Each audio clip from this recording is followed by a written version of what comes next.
चलो तो स्टार्ट करते हैं हम, ठीक है। चलो हेडिंग लिखो उस पर, square and square root.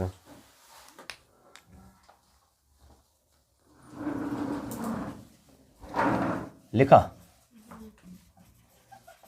Square and, देखो ये क्लास जो हम पढ़ा रहे हैं, ठीक है ना, ये क्लास उस तरीके से होगा, मतलब हिंदी में भी और इंग्लिश में भी समझाया जाएगा, ठीक है ना। हाँ वही इंग्लिश, मतलब हिंदी में भी बताएंगे और इंग्लिश में भी बताएंगे। तो हमारा चैप्टर का नाम है स्क्वायर एंड स्क्वायर रूट। इसको हिंदी में क्या कहते हैं? वर्ग और वर्गमूल।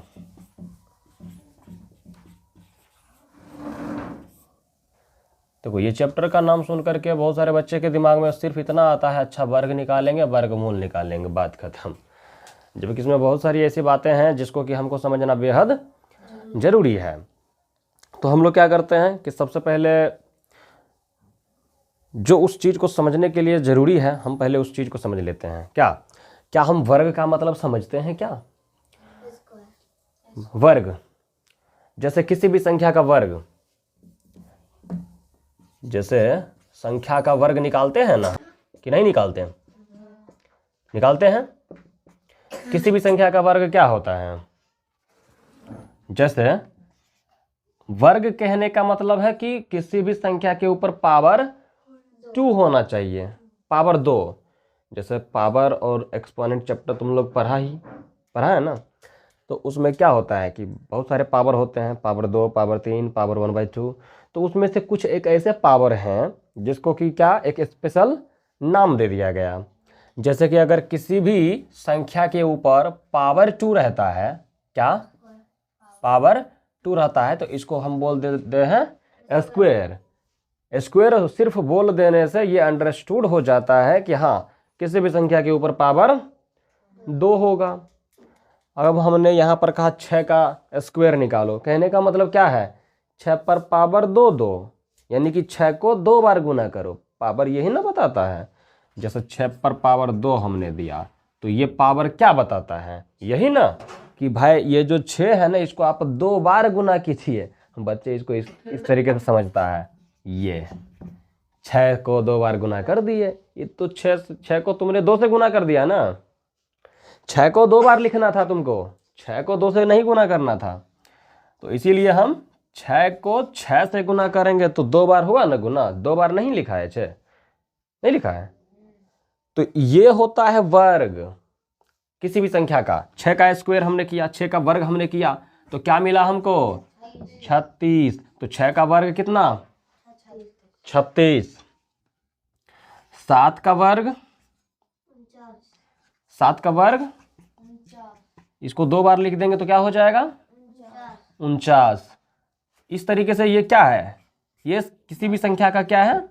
वर्ग है। क्या है? वर्ग। तो अब देखो, क्योंकि हम वर्ग समझ चुके हैं अब, तो यहाँ पर एक और शब्द आता है, पूर्ण वर्ग संख्याएं। क्या आता है? इंग्लिश में कहते हैं परफेक्ट स्क्वायर नंबर। क्या कहते हैं?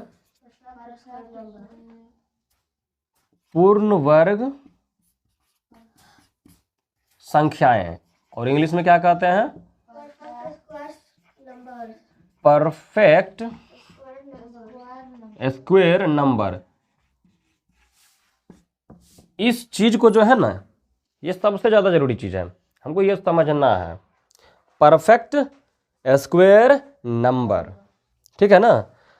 तो पूर्ण वर्ग, पूर्ण। अब देखो, हम संख्या का वर्ग, इसको इंग्लिश में क्या लिखेगा? इंग्लिश में हाँ, स्क्वायर ऑफ नंबर्स, है कि नहीं? चलो, तो पूर्ण वर्ग संख्या किसको कहेंगे? जैसे कि तुम कोई भी नंबर सोचो, मन ही मन कोई भी एक नंबर सोचो और बताओ एक एग्जाम है। 5, ठीक है, 5। हम ये देखना चाहते हैं कि क्या ये पूर्ण वर्ग संख्या है, तो इसका मतलब क्या होता है पहले तो ये समझ लें। तो पूर्ण वर्ग संख्या है तो एक संख्या ही ना, लेकिन उस संख्या का अगर पूर्ण वर्ग मतलब पूरा वर्ग यानी कि बन जाए तो हम कहेंगे कि ये संख्या क्या है, पूर्ण वर्ग है। जैसे अगर तुम नीचे 5 को छोड़ करके मान लेते हैं कि तुम लेता है 25, क्या लेता है, तुम 25 को इस तरीके से लिख सकता है 5 के स्क्वायर के रूप में, 5 के वर्ग के रूप में, है कि नहीं, नहीं लिख सकता, लिख सकते हैं।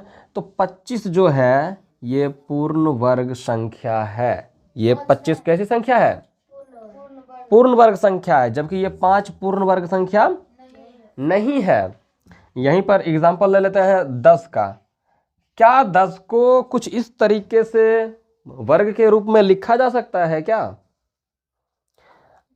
बोलो। अगर मान लो तुमने ऐसे लिख दिया, ये तो 100 ना हो गया, 10 पर पावर 2 का मतलब 10 गुना 10 होता है, तो 10 कभी 100 के बराबर होगा नहीं। तो इसलिए ये 10 क्या है, पूर्ण वर्ग नहीं है। इसका एक और मतलब होता है, अगर हम सीधा सीधी तुमको बताएं तो चाहे कोई भी संख्या हो, यहाँ कोई भी संख्या लिखा रहे, चाहे 225 लिखा रहे, 156 लिखा रहे, या फिर 196 लिखा रहे, मन में सोचना कि क्या इसका जब हम वर्गमूल निकालेंगे, यानी कि इस तरीके से जब तुम वर्गमूल निकालेगा, अगर ये संख्या कोई पूर्ण संख्या हो, पूर्ण संख्या पता है ना कि पॉइंट में ना आए, दशमलव में ना आए, तो अगर इसका वर्गमूल जब निकालेगा अगर दशमलव में ना आए तो इसका मतलब होगा कि जो 196 जो संख्या है ना वो पूर्ण वर्ग संख्या है। क्या है, पूर्ण वर्ग संख्या है। तो अगर हम वर्गमूल निकालना अभी सीखेंगे, लेकिन एक तरीका सबको मालूम ही होता है, कौन सा, ये गुणनखंड वाला। 196 को ऐसे करके गुणनखंड कर सकते हैं ना, नहीं कर सकते, फटाफट कर लेते हैं एक बार जल्दी से समझने के लिए। क्या इतना तो कर ही लेगा तुम लोग, नहीं कर लेगा, ठीक है ना, नहीं ठीक है। तो इसका मतलब 2 को 2 में से 1 2 बाहर निकल जाता है वर्गमूल में, ये 2 को 2 में से 1 2 बाहर निकल जाता है, जबकि 11 अकेला बच गया है। इसका मतलब इसके अंदर कुछ भी बचना नहीं चाहिए, लेकिन देखो उधर 11 बच रहा है, नहीं बच रहा। तो 196 के बदले तुम क्या लिखेगा इसके अंदर, उसका गुणनखंड 2 गुना 2 गुना 2 फिर गुना 2 गुना 11। 88 नहीं होगा, अच्छा अच्छा, हाँ सही में, हाँ अब ठीक है। यहाँ पर भी 9 होगा, यहाँ पर 7 होगा। लगता है ये हो जाएगा पूर्ण वर्ग संख्या, क्या, हाँ सही बात है। 2 को 2 में से, अच्छा इसको तो मिटाना होगा ना, चलो बहुत अच्छा। तो अब 7 गुना 7, हम क्या देखेंगे कि वर्गमूल निकाला जाता है ना, 2 को 2 में से 1 2 बाहर, 2 को 7 में से 1 7 बाहर, तो पता चला हमको 2 सती 14, यानी कि 196 एक पूर्ण वर्ग संख्या है, इसीलिए इसका जो वर्गमूल निकला एक पूर्ण संख्या निकला। क्या निकला, सिर्फ पूर्ण वर्ग संख्या का ही वर्गमूल एक पूर्ण संख्या निकल सकता है। अगर तुम 10 का अगर निकालने जाएगा वर्गमूल, तो पता है ये पॉइंट में आएगा, किस में आएगा, पॉइंट में, ये बाहर नहीं निकलेगा। तो पॉइंट में जब कुछ आएगा तो इसका मतलब होगा वो पूरा नहीं है, वो पूर्ण संख्या नहीं है। क्यों नहीं है, क्योंकि 10 क्या नहीं है, पूर्ण वर्ग संख्या नहीं है। अगर ये पूर्ण वर्ग संख्या होता तो इसका जब वर्गमूल निकालते तो एक पूर्ण संख्या आता, जैसे 1 आता, 4 आता, 5 आता, 10 आता, कभी भी 2.5 नहीं आता, कभी भी 1.2 नहीं आएगा। बात समझ में आया। तो पूर्ण वर्ग संख्या किसको कहेंगे कि जिसका वर्गमूल निकालने पर दशमलव में वर्गमूल ना निकले। निकले कैसे? तो निकलेगा 14, जैसे कि यहां आया है ना, देखो नहीं आया। तो इसीलिए 196 क्या है? पूर्ण वर्ग संख्या है। 196 क्या है? पूर्ण वर्ग संख्या है। जैसे इसी में से एग्जांपल ले सकता है तुम लोग, जैसे 49 को उठा ले हम, क्या तो पता चलेगा कि 49 एक कैसी संख्या है? पूर्ण वर्ग संख्या है। कैसी संख्या है? कैसे पता चला? तो ऐसे पता चला, हमने इसका वर्गमूल निकालने की कोशिश की। क्या की? वर्गमूल निकालने की कोशिश की। ये तरीका है, ये नहीं कि वर्गमूल निकाल के आंसर आ जाएगा 7, कहना 7 एक पूर्ण वर्ग संख्या है। ये एक तरीका है खाली। तो रूट 49 को कैसे 7 गुना 7 लिख सकते हैं ना, और पता चल गया हमको 2 को 7 में से 1 को 7 बाहर। अब जरा सोचो, 49 एक पूर्ण वर्ग संख्या था, इसीलिए यहां पर इसका जो वर्गमूल निकला है वो एक पूर्ण संख्या निकला है। नहीं निकला है? अगर ये पूर्ण वर्ग संख्या नहीं होता, अगर ये पूर्ण वर्ग संख्या नहीं होता तो इसका जो वर्गमूल हमने निकाला वो पॉइंट में आता। ये फिक्स है, निश्चित है, इस चीज को बदला नहीं जा सकता। कोई दिक्कत नहीं ना? 121 जरा बताना, 121 क्या है? 11 गुना 11 लिख सकते हैं ना, यानी कि इसको 11 के स्क्वायर के रूप में लिख पाएंगे। यहाँ तो 49 को भी हम 7 के स्क्वायर के रूप में लिख पाएंगे। तो जिस जिसको स्क्वायर के रूप में तुम लिख पाएगा उस किसको, हाँ 196 को ऐसे लिख सकते हैं 14 का स्क्वायर। लेकिन कभी भी तुम 10 को नहीं लिख सकता। प्रयास करो, 10 को इस जैसे हमने यहाँ लिखा वैसे लिख सकते हैं? नहीं लिख सकते, पॉइंट में ही आ जाएगा। तो इसी के वजह से जो है ना, ये पूर्ण वर्ग संख्या समझना हमको बेहद जरूरी था। इसी को हम परफेक्ट स्क्वायर नंबर कहते हैं, नाम में ही रखा हुआ है। देखो ना, परफेक्ट स्क्वायर नंबर, यानी कि ऐसी संख्या जिसका कि स्क्वायर परफेक्ट निकले, कभी भी पॉइंट वॉइंट इस तरीके से ना आए, तो उस चीज को कहेंगे परफेक्ट स्क्वायर नंबर। जरा सोचो, जब हमने संख्या का वर्ग निकाला, 6 का स्क्वायर, 7 का स्क्वायर, 8 का स्क्वायर, तो यहाँ पर एक नया नंबर हमको मिला। यहाँ मिला 36, यहाँ मिला 49, यहाँ मिला 64। मिला कि नहीं मिला? तो एक बात बताना, जो 64 है, 64 और 8 में दोनों में से कौन पूर्ण वर्ग संख्या है? 8 नहीं है क्या? स्क्वायर के रूप में लिखा है, सो उससे मतलब नहीं है हमको। ये 64 हमारा क्या है? 64 का अगर रूट निकालेंगे ना, वर्गमूल, तो 8 आएगा।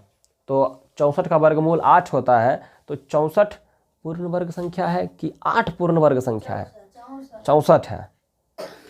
64 है क्या? हाँ, चलो, तो क्या हम आगे बढ़ सकते हैं? तुम लोग पूर्ण वर्ग संख्या समझ चुका है क्या?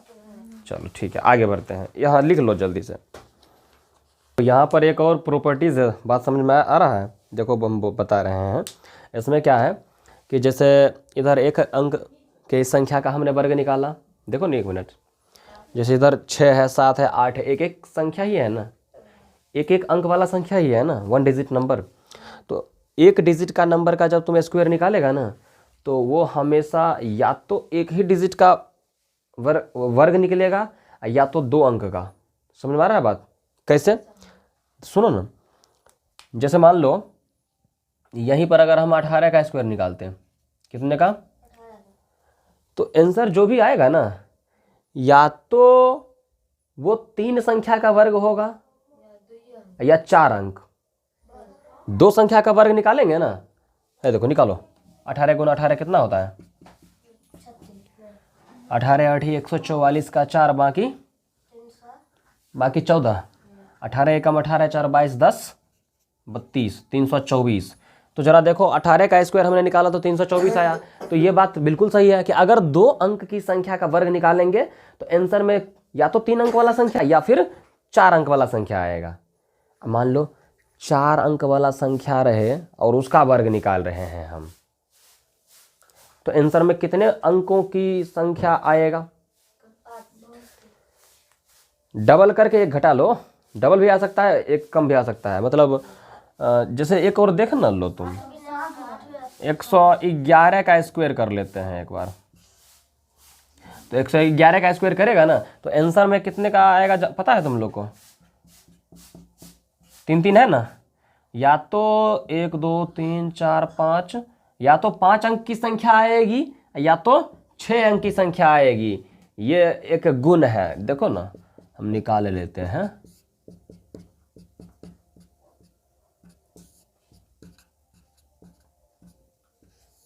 देखो निकाले हैं ना, कितना आया है? 1 2 3 2 1, 5 अंक का संख्या आया ना।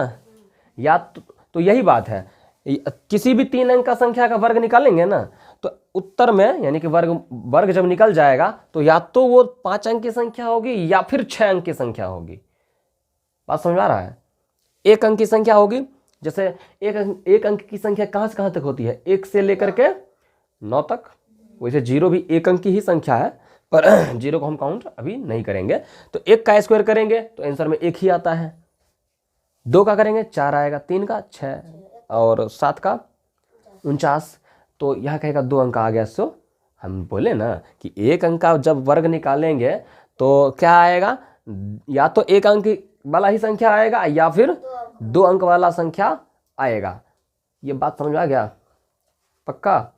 मान लो 5 अंक की संख्या होता और उसका वर्ग निकाल रहे होते,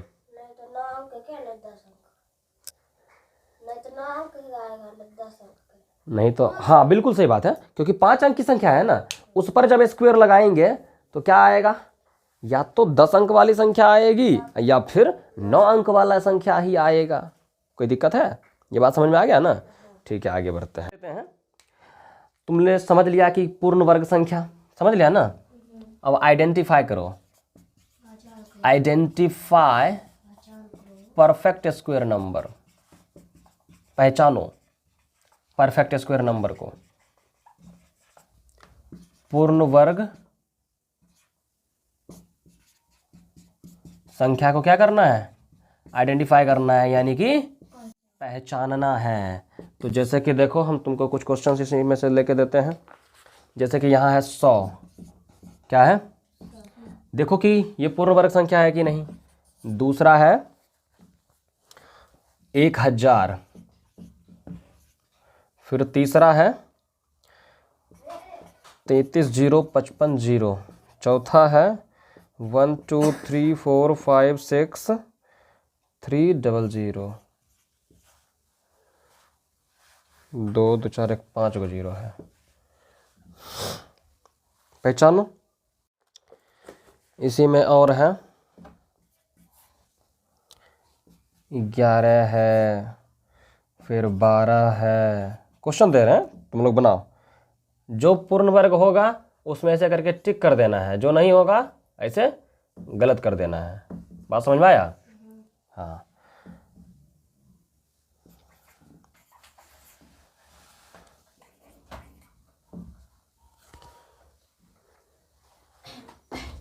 बना लिया तुम लोग?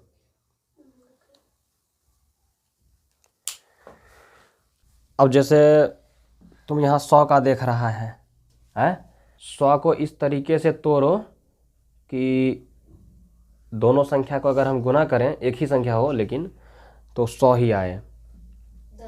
तो 10 गुना 10 लिख सकते हैं। 100 को 10 गुना 10 लिख सकते हैं ना। इसका मतलब ये 10 का स्क्वायर बन गया, यानी कि ये 100 का पूर्ण वर्ग बन गया ना। इसी वजह से हम क्या कहेंगे कि 100 क्या है? पूर्ण वर्ग संख्या है। 100 है कि 10 है? 100 क्या है?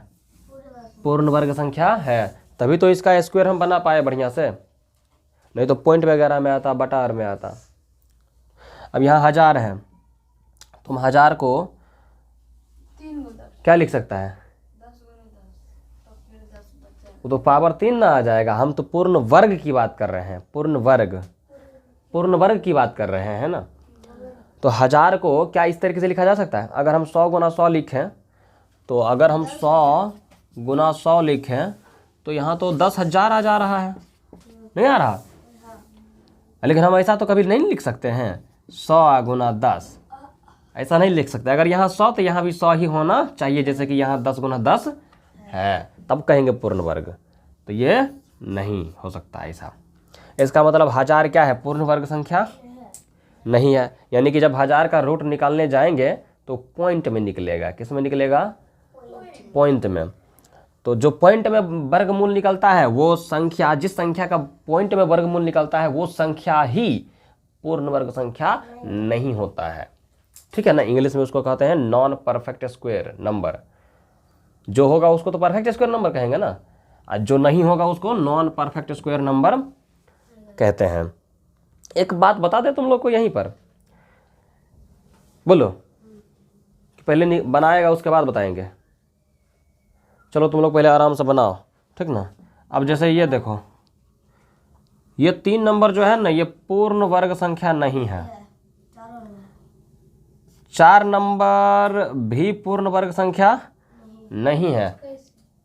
कैसे, इसका तुम जब वर्गमूल निकालने जाएगा ना तो पॉइंट में निकलेगा। 10 पॉइंट में नहीं ना आया था अभी, लेकिन यहाँ पर जहाँ जहाँ हम कट कर रहे हैं वहाँ वहाँ हमेशा पॉइंट में आएगा। किस में आएगा, पॉइंट में। देखो वर्ग और वर्गमूल का भी तो अपना क्लास बन ही चुका है, नहीं बन चुका है?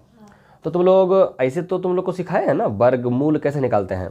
तो तुम लोग इसका वर्गमूल निकालो। इस क्लास अभी जो हम बता रहे हैं इस क्लास के अंदर भी हम वर्गमूल से जो है निकालना सिखाएंगे एक बार फिर से, तब ना ये लोग भी जो है समझेगा क्या। तो ये भी पूर्ण वर्ग संख्या नहीं है। इसका मतलब क्या हुआ, इसका मतलब ये हुआ कि इसका जब हम वर्गमूल निकालेंगे तो पता चलेगा हमको पॉइंट में आ रहा है। किस में आ रहा है, पॉइंट में, यानी दशमलव में आ रहा है। अब ये 11 में देखो, तुमको 1 2 3 4 में थोड़ा बहुत इस बात को नहीं समझा होगा कि आखिर कैसे। हम तो बोल दिए, तुम लोग नहीं समझा होगा कैसे। तो देखो हमने एक तरीका लगाया है। एक तो तरीका है कि तुम जाओ वर्गमूल निकालो तो पॉइंट में ही निकलेगा। एक दूसरा भी तरीका है, लेकिन वो तरीका हम तब बताएंगे जब तुमको सच में महसूस होगा कि सच में इस तरीका वर्गमूल बार बार निकाल करके हम किसी भी संख्या को ये बताएंगे कि वो पूर्ण वर्ग है या नहीं है। ये थोड़ा सा ज़्यादा पेचीदा तरीका है, ये तुमको महसूस होना चाहिए, तब हम बताएंगे तरीका। ठीक है, तो अभी बस वही तरीका लगाते हैं जो तुम जानता है। 11 को जरा सोचो, 11 का जब हम वर्गमूल निकालेंगे ऐसे करके तो लगता है कि तुमको बाहर निकल जाएगा, कभी भी पॉइंट में निकलेगा। किस में निकलेगा, पॉइंट में। या फिर तुम 11 को ऐसे करके तोड़ो ना, 11 से लगाएगा एक बार में। 2 गो 11 होता तो ये कहते हैं कि 2 गो 11 में से 1 11 बाहर निकल जाएगा। ऐसा कुछ भी है क्या, नहीं है। तो इसीलिए जो है ना 11 एक पूर्ण वर्ग संख्या नहीं है। 11 पूर्ण वर्ग संख्या नहीं है। क्यों नहीं है, क्योंकि जब इसका वर्गमूल निकालेंगे तो पॉइंट में निकलेगा। क्योंकि इसका जब वर्गमूल यानी स्क्वायर रूट निकालेंगे ना तो पॉइंट में निकलेगा। जिसका पॉइंट में निकलता है या डेसिमल में निकलता है, एक ही बात है पॉइंट डेसिमल, तो वो पूर्ण वर्ग नहीं होता है। 12 को जरा देखो, अगर तुम 12 को ऐसे करके गुणनखंड निकालोगे तो 2 छक 12, 2 तिया 6, तो 2 गुना 2 गुना 3 आता है। एक और 3 होता तो काम बन सकता था, क्योंकि इसका जोड़ा लग गया, इसका जोड़ा लगाने के लिए कोई नहीं है। तो इसी के वजह से, या फिर अगर तुम इस तरीके से लॉन्ग डिवीजन से निकालोगे इसका वर्गमूल तो किस में आएगा, पॉइंट में आएगा। किस में आएगा, पॉइंट में। तो इसी के वजह से जो है 12 क्या है, पूर्ण वर्ग नहीं है। 16 को तो तुम 4 का स्क्वायर लिख ही सकता है रे, नहीं लिख सकता, लेकिन ऐसे करके 12 का नहीं लिख पाएगा, 11 का नहीं लिख पाएगा। जिसका कट किए है उसका तुम नहीं लिख पाएगा। जिसका स्क्वायर के रूप में लिख पाएंगे वो पूर्ण वर्ग संख्या हो जाएगा। लेकिन यहाँ पर एक कंफ्यूजन होता है, वो कहता है कि ये है पूर्ण वर्ग 4। यहाँ 4 है कि 16 है, 16 पूर्ण वर्ग संख्या है, लेकिन वैसे 4 भी है। कहो कैसे, 4 को तो 2 गुना 2 लिख सकते हैं ना, नहीं लिख सकते, 2 का स्क्वायर, तो 4 भी हमारा पूर्ण वर्ग संख्या है नहीं, क्योंकि उसको भी वर्ग के रूप में लिख सकते हैं। 32 को जरा सोचो, कहेगा 16 गुना 2 लिख सकते हैं 100। 16 गुना 2 लिख देगा तो क्या हो गया, 16 गुना 16 लिखता तब ना मैन होता। ऐसे अभी इसका कोई मायने नहीं होगा। तो तुम निकालो, तुम निकाल सकता है 32 का जो है ना, देखो ना इसका जोड़ा नहीं बनेगा, तुम जोड़ा लगाते जाओ, देखना नहीं लगेगा। देखो इसका जोड़ा लग गया, इसका जोड़ा लग गया पेयर, लेकिन इसका पेयर बना।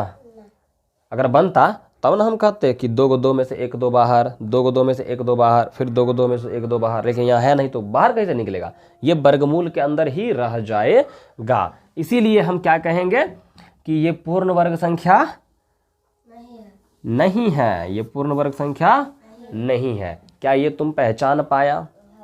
बोलो। लेकिन यहाँ सवाल ये है कि देखो हम तुमको ये तरीका क्यों नहीं बता रहे हैं। स्क्वायर एंड स्क्वायर रूट में कुछ प्रॉपर्टीज़ दिया हुआ है, करीबन 8 9 10 प्रॉपर्टीज़ हैं, गुणधर्म है इसका। हम तुमको ये नहीं बता रहे हैं अभी, क्योंकि तुम इस चीज़ को पहले महसूस करो कि सच में ये तरीका जो है ना पेचीदा है। क्योंकि देखो जब हम कोई किसी भी चैप्टर का प्रॉपर्टीज़ पढ़ा रहे होते हैं तो उसको प्रॉपर्टीज़ समझ में ही नहीं आता, उसको प्रॉपर्टीज़ ही भारी लगने लगता है। और जबकि ये प्रॉपर्टीज़ किसी भी चैप्टर का वो उसको हल्का करने के लिए आता है, आसान बनाने के लिए आता है। बात समझ में आया? तो इसका पर्पस है आसान बनाना, लेकिन यहाँ आसान बना रहा है, उसको प्रॉपर्टीज़ ही नहीं समझ में आ रहा, आसान कहाँ से बनेगा चैप्टर।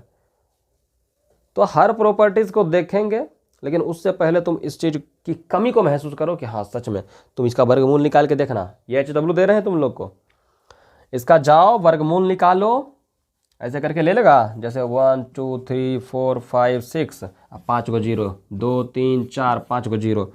जाओ इसका लॉन्ग डिवीजन से वर्गमूल निकालो, जोड़ा लगा करके, ऐसे करके लगाते हैं ना, ये लॉन्ग डिवीजन, भाग लंबवन विधि, लॉन्ग डिवीजन मेथड। तो ये भाग विधि से जो है इसका वर्गमूल निकालना, पॉइंट में आ जाएगा आंसर। इधर किस में आएगा? इसका भी जब निकालेगा पॉइंट में आएगा, इसका भी निकालेगा तो पॉइंट में ही आएगा आंसर। इसीलिए हम जो है ना इस चीज़ को जो है पूर्ण वर्ग संख्या नहीं कहते हैं। यहाँ जो जो पूर्ण वर्ग संख्या आएगा उसी का आंसर पूर्ण संख्या निकलेगा, अन्यथा नहीं निकल सकता। ठीक है, बाकी हम लोग नेक्स्ट क्लास में पढ़ेंगे।